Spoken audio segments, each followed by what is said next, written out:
Marvel really looked at a 30-second post-credit scene and accidentally tied the future of a billion-dollar franchise to one human being. That's insane, because the second Jonathan Majors got fired, the entire multiverse saga immediately started looking like corrupted save data.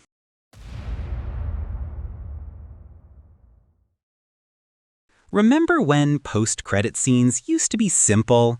Nick Fury shows up, Thor's hammer appears, Thanos smiles for 3 seconds. Cool, fun, tease the future, go home. But then Marvel got addicted to opening weekend internet reactions, and Quantumania is where that addiction completely broke the machine. Because instead of teasing Kang carefully, they gave us an entire screaming football stadium of Jonathan Majors variants. Thousands of them, same face, same voice, same actor. And then real life happened. Jonathan Majors gets fired. Suddenly that hype scene turns into a corporate hostage situation. Because now Marvel has a massive problem. How do you continue a multiverse storyline when your entire multiverse was built around one actor you legally cannot use anymore? That's the trap. And honestly, I think this might go down as one of the worst long-term franchise decisions Marvel has ever made.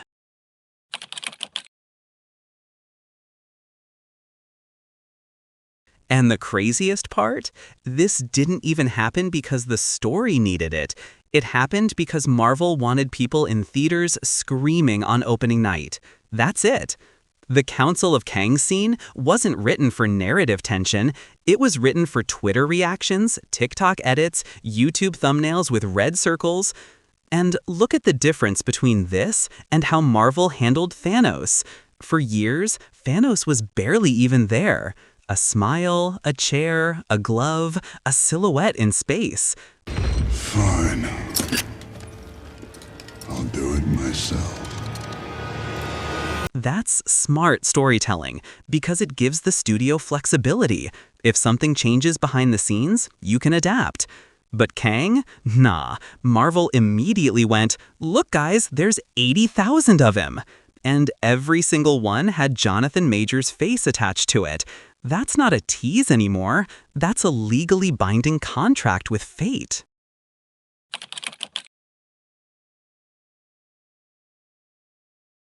Now Marvel is stuck choosing between two terrible options. Option 1, you kill the Council of Kangs off-screen. Maybe Dr. Doom wipes them out in 5 minutes. Cool, but then congratulations, you just admitted the last 3 years of setup meant absolutely nothing. Entire phases of content just deleted like unfinished homework. And option 2 is somehow even worse. Mass recasting. Not one Kang, thousands of them. The audience already saw the stadium. They already saw the faces. So now what? Everybody suddenly looks different and we all pretend nothing happened? That destroys immersion instantly. And this is why the Quantumania scene was such a disaster structurally. Marvel confused scale with threat. Those are not the same thing. A villain becomes scary through mystery, control, presence, not by looking like Comic-Con crowd footage. Because once you show infinite versions of a villain, your brain immediately starts treating them like disposable NPCs. That's basic narrative psychology. Scarcity creates value. Infinity destroys it.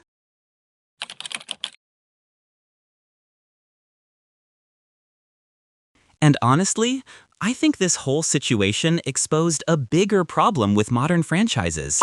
Studios are so obsessed with the internet is gonna lose their minds moments that they forget storytelling needs long-term stability.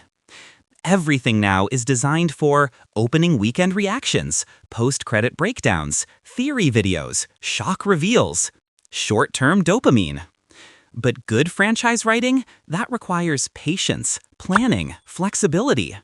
Which is exactly why early MCU buildup worked so well. The post-credit scenes supported the movies.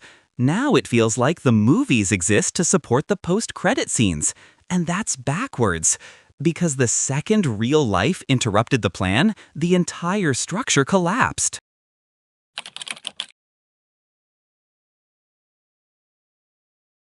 And honestly, the saddest part is, Kang actually had potential. Jonathan Majors in Loki genuinely felt intimidating. If you think I'm evil, well, just wait till you meet my variants. Calm, controlled, dangerous. But Quantumania turned the entire concept into internet bait, and now Marvel is paying the price for building a saga around hype instead of stability. The Council of Kangs wasn't just a bad post-credit scene. It might genuinely be the exact moment the multiverse saga broke itself. But what do you think? Could Marvel still recover this storyline?